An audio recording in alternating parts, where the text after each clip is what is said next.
Bismillahirrahmanirrahim. Assalamualaikum warahmatullahi wabarakatuh. Selamat pagi, salam sejahtera untuk kita semua.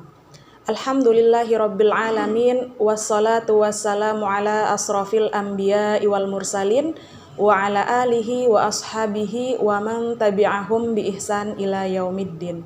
Amma ba'du. Puji syukur senantiasa kita panjatkan kehadirat Allah Subhanahu wa Ta'ala yang telah memberikan kita nikmat iman, nikmat sehat, dan nikmat kesempatan sehingga kita dapat menjalani aktivitas kita dengan baik dan lancar. Shalawat serta salam tetap tercurahkan kepada junjungan kita Rasulullah Sallallahu Alaihi Wasallam beserta keluarga, sahabat, dan orang-orang yang selalu istiqomah di jalan Allah Subhanahu wa Ta'ala. Sahabat Simple Mas Podcast Kemenak Nagekeo, hari ini hadir kembali bersama Anda, saya Jumria Saleh, penyuluh agama Islam kantor Kementerian Agama Kabupaten Nagekeo. Pada kesempatan kali ini saya akan menyampaikan sedikit hal atau pengingat untuk kita semua tentang sholat. Sholat merupakan suatu kewajiban bagi seorang muslim. Kita semua tentunya sudah tahu akan hal ini, namun kadang sebagai manusia, kita suka hilaf, lupa, dan pura-pura lupa. Atau mungkin ingin selalu untuk diajak, ingin selalu untuk diingatkan kalau sholat itu merupakan suatu kewajiban bagi seorang muslim. Allah Subhanahu wa Ta'ala berfirman dalam Quran Surah An-Nisa ayat 103, Innas sholata kanat 'alal mu'minina kitaban mawquta. Sungguh sholat itu adalah kewajiban yang ditentukan waktunya atas orang-orang beriman. Sholat adalah satu-satunya ikatan antara seorang hamba dengan Allah Subhanahu wa Ta'ala.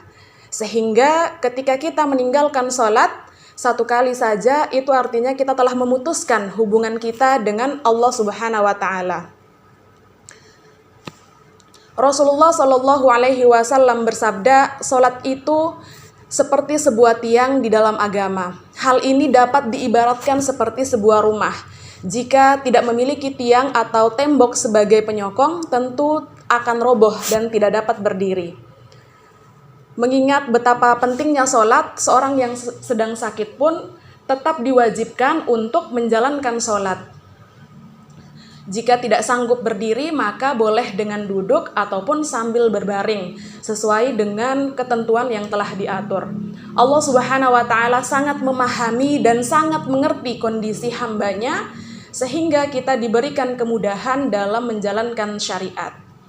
Rasulullah Shallallahu Alaihi Wasallam pernah berkata, kalau manusia mengetahui pahala sholat asar dan sholat subuh, pasti mereka akan mendatanginya meskipun harus merangkak. Hal ini menjadi bukti begitu besarnya pahala dari mengerjakan sholat.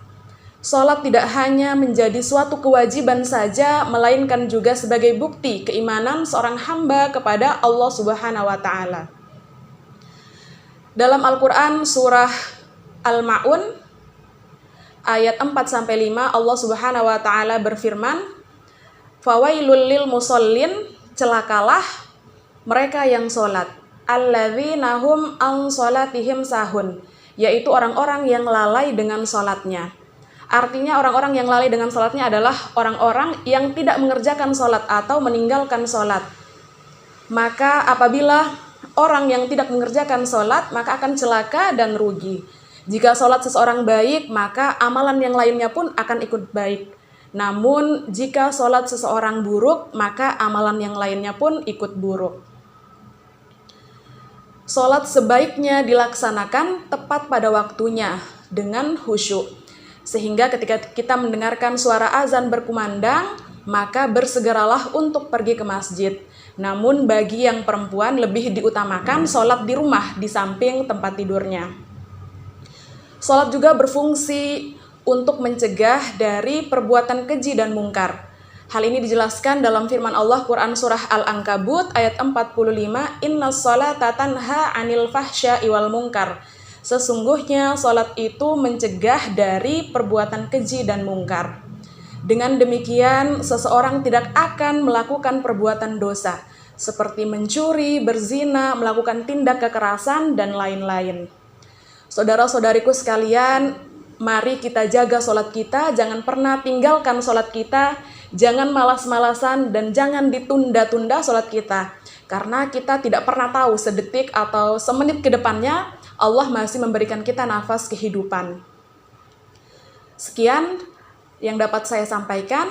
Semoga Allah Subhanahu wa Ta'ala memberikan kita kemudahan untuk menjalankan sholat, dan semoga kita semua selalu istiqomah dalam ketaatan.